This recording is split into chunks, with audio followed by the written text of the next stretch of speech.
Effects ఉన్నాయి, ఎండోమెంట్లు ఉన్నాయా, municipality ఉన్నాయా, ఎవరైతే అమౌంట్ కట్టలేదు, ఎవరు కట్టారు, ఏ ఖాళీ చేశారు, ఎవరు వాడుతున్నారో చేస్తున్నారో కనీస కార్పొరేటర్ కూడా తీసుకోవడం ఒక బాధాకరం. ముఖ్యంగా మనం దురదృష్టంగా ఉంటుంది మేడం. ఎక్కడ కూడా అధికారులు వాళ్ళ వర్క్ వాళ్ళు చేసుకోవడం ఒక ఇబ్బందిగా తయారవుతుంది. ప్రజల విషయంలో మన స్టార్టింగ్ లో 130 షాపులు ఇచ్చాం, 80 షాపులు ఇచ్చాం. కానీ కాలక్రమేణా వాళ్ళు పిల్లలు వాళ్ళ అక్క చెల్లెళ్ళు పెరుగుతూ పూర్తి స్థాయిలో అవకాశాన్ని కల్పించి వాళ్ళు లిస్ట్ అవుట్ చేసి పూర్తి స్థాయిలో మీరు ఎంక్వైరీ చేసుకోండి. వీళ్ళు ఏదైనా అరుగులా కాదా, వీళ్ళు బాగా పట్టణ సుందరీకరణలో భాగమవుతుంది ఇది. కానీ డెక్కాడని నిరుపేదల జీవితాలని మనం చిదిమేస్తున్నాం.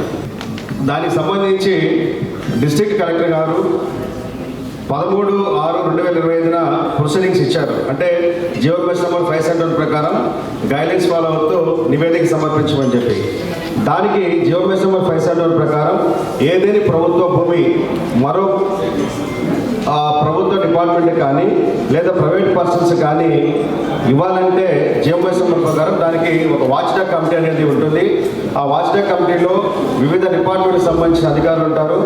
అందులో ఈ సబ్జెక్ట్కి సంబంధించి tahsildar Nellore urban, RTO Nellore, municipal commissioner Nellore, district panchayati officer Nellore, SE irrigation Nellore, environmental engineer pollution control board Nellore, అదేవిధంగా regional director municipal administration Guntur, district town planning officer Nellore, SE public health Nellore, vice chairman Nellore urban development authority, ఈ 10 మంది సభ్యులు కలిగినటువంటి వాచ్ డాగ్ కమిటీ ఈ సైట్ని inspect చేసి వారు ఇచ్చినటువంటి feasibility report ప్రకారం ఈ ల్యాండ్ అనేటువంటిది కెనాల్ పూర్వకంగా ఉన్నప్పటికీ అక్కడ ఎటువంటి నీటిపారుదల లేదని, అక్కడ రైతులందరూ కూడా పొలాలుగా చేసుకుంటూ ఉన్నారని, కాబట్టి ప్రస్తుతం అది నిరుపయోగంగా ఉన్నదని, దాన్ని జియోమెట్రీ నెంబర్ 571 ప్రకారం ఆ నారాయణ ఇరిగేషన్ సొసైటీ వారికి ఇచ్చటకు ఎటువంటి అభ్యంతరం లేదని ఫీజిబిలిటీ రిపోర్ట్ని వాచ్డాగ్ కమిటీ తహసీల్దార్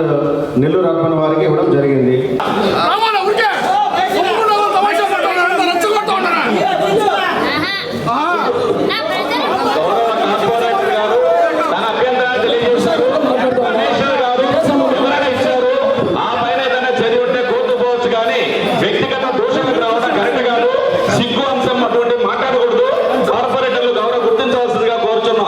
ఏదైతే అబ్జెక్షన్ రేజ్ చేశారో ఆ అబ్జెక్షన్ ని క్లియర్ గా మన కమిషనర్ గారు వివరణ ఇచ్చారు.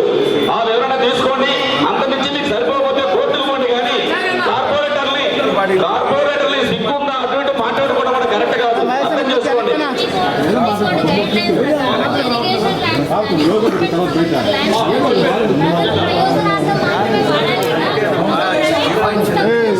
ఈరోజు ప్రత్యేకత ఏమిటంటే మన డిప్యూటీ మేయర్ రూప్ కుమార్ గారు జన్మదిన శుభాకాంక్షలు తెలియజేసుకుంటున్నాను. ఇంకా మరెన్నో పుట్టినరోజులు చేసుకోవాలని భగవంతుని ప్రార్థిస్తూ, అదేవిధంగా ఈరోజు 150 అంశాలపై ఆమోదించడం జరిగింది.